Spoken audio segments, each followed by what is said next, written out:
On the last episode of Alpha, the Antonio story, Cream devised a plan to help Antonio get his money up. All they had to do was start an escort service. Antonio agreed to let Cream find the women, and he'd handle things from there, just like he did with Peaches in the strip club. The plan took off, and it was successful. Meanwhile, Antonio prepared for Peaches' return. The plan was for them to pick up where they left off, but Antonio realized that Peaches' drug habit was worse than he thought. Feeling that she was making him look bad, he opted to upgrade his life with Cream. And now, Chapter 17, Tsunami, narrated by Shandora Warren.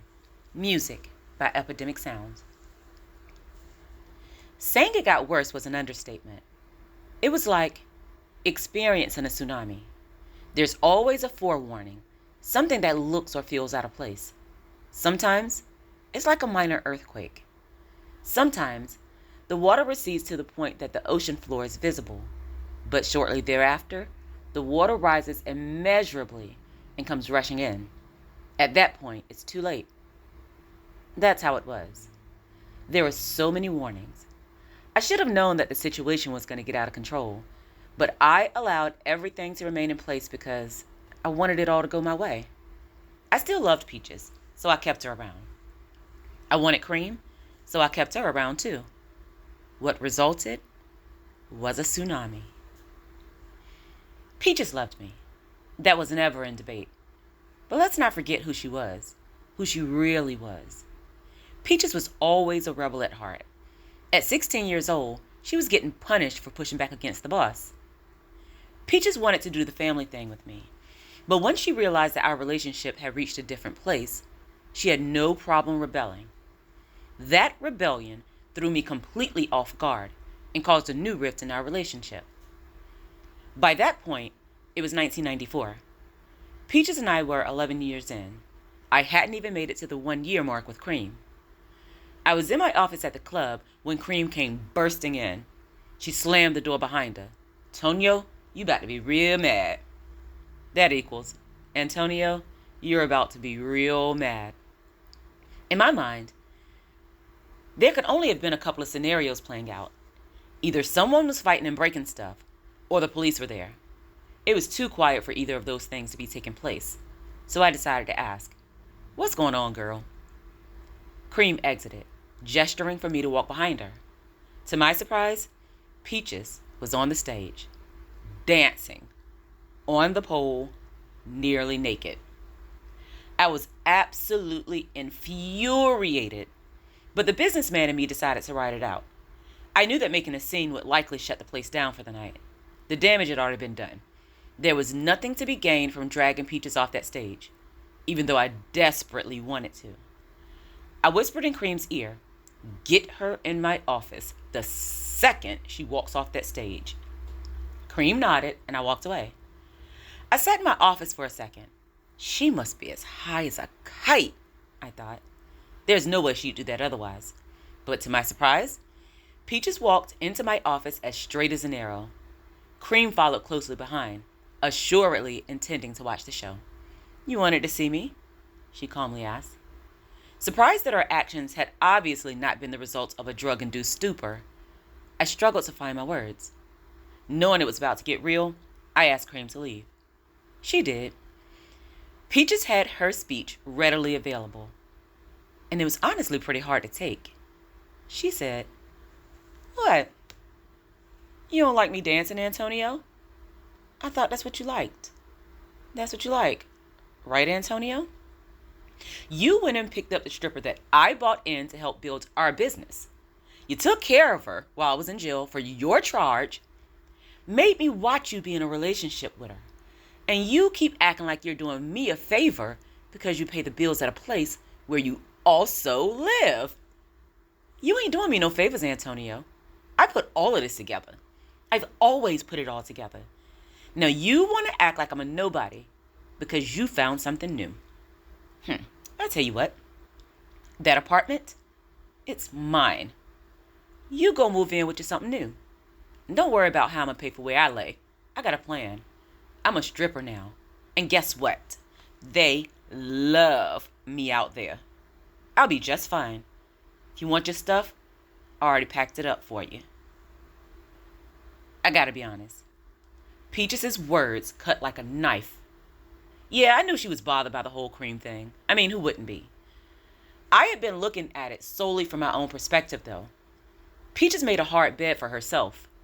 I guess I thought she'd feel deserving of my actions, like she'd blame herself and understand why it was happening. I hadn't considered the totality of her argument until she said it. Hearing the words, they absolutely made sense. Peaches had been instrumental in the whole process, and she had sacrificed a lot to keep it all going. Her faults were hers, but I could absolutely see why she felt disrespected. There were times when I didn't even come home. No phone call or nothing. All the while, I felt that I was giving Peaches her just due because I provided for her. Well, Peaches had created a stance. She didn't care about me providing for her anymore. Peaches wanted me out of the apartment, and she wanted to dance at the club to make ends meet. I ain't like it one bit. Deep down, I still loved Peaches. I didn't want to let her go. I definitely didn't want her showing her body at the club. But at the end of the day, she was a grown woman, and I wasn't going to beg her. Peaches and I decided to go our separate ways. Only, that's not what happened. I did move out of the apartment that I shared with Peaches, but I did not move in with Cream. Cream lived in a cheap little apartment in a rundown part of town. There was no way I was going to live there. I moved into my own place and continued my situation with Cream. And Peaches. I didn't like Peaches stripping, but that was her choice. Cream came back to dance at the club, and I had to deal with them both being there. I watched Peaches, and I still felt very protective over her. I felt like Cream was my main girl, but I still slept with Peaches here and there. Until... Look, as a man, I can admit that I made a lot of mistakes. And because I knew that I'd made those mistakes, I tried to extend a little grace. Peaches was dancing at the club. I took that. Peaches and Cream were always going at it. I caused it, so I had to take that too. It was a toxic love triangle that none of us cared to get out of, but it was kind of working for me. That, however, was the precursor to the tsunami, the thing that happened right before. Peaches fell deeper into her drug life, as I thought she would. And one day, I was on the receiving end of a conversation that I never thought I'd be on. Cream and I started running prostitutes while Peaches was locked up. Remember? Cream brought in the girls, and I found the clientele. I set up the dates. Cream went out with the girls and brought all the money back to me. Then I'd give Cream and the girls their cut. My rules were pretty simple. None of the girls were to set up their own dates. They were not to have unprotected sex, and they weren't supposed to have any real relationships with the men. It was just sex. That was my way of making sure that I was on top of everything. Well, I wasn't on top of everything, and I was about to find that out. Peaches was sick that week, so she hadn't been coming out to the club. Once again, it was Cream who broke the news. She said, "Tonio, you better be real mad. I ain't know, but Peaches been tricking her and our backs. She told me she pregnant and she think the baby is one of the Johns we use. I ain't supposed to say nothing, but I ain't feel right about knowing and not telling you. She real messed up for this one, Tonio." My head was spinning in a million different directions. Peaches had crossed the line in every single area. It was one thing for her to be dancing at the club. A part of me felt like I had forced her hand. Financially, I was doing a bare minimum for Peaches, and it was pretty obvious that Cream was getting the bulk of the attention. Deep down, I felt like stripping was a way for Peaches to kill two birds with one stone, money and attention. I didn't agree with it, but I could understand if that was her rationale. But tricking, that was something different. Peaches was killing it at the club, and I was still helping her out. I knew that she was just fine in the money department. She had no reason to be out there like that. And even if I approved, she completely disregarded all the rules that were in place.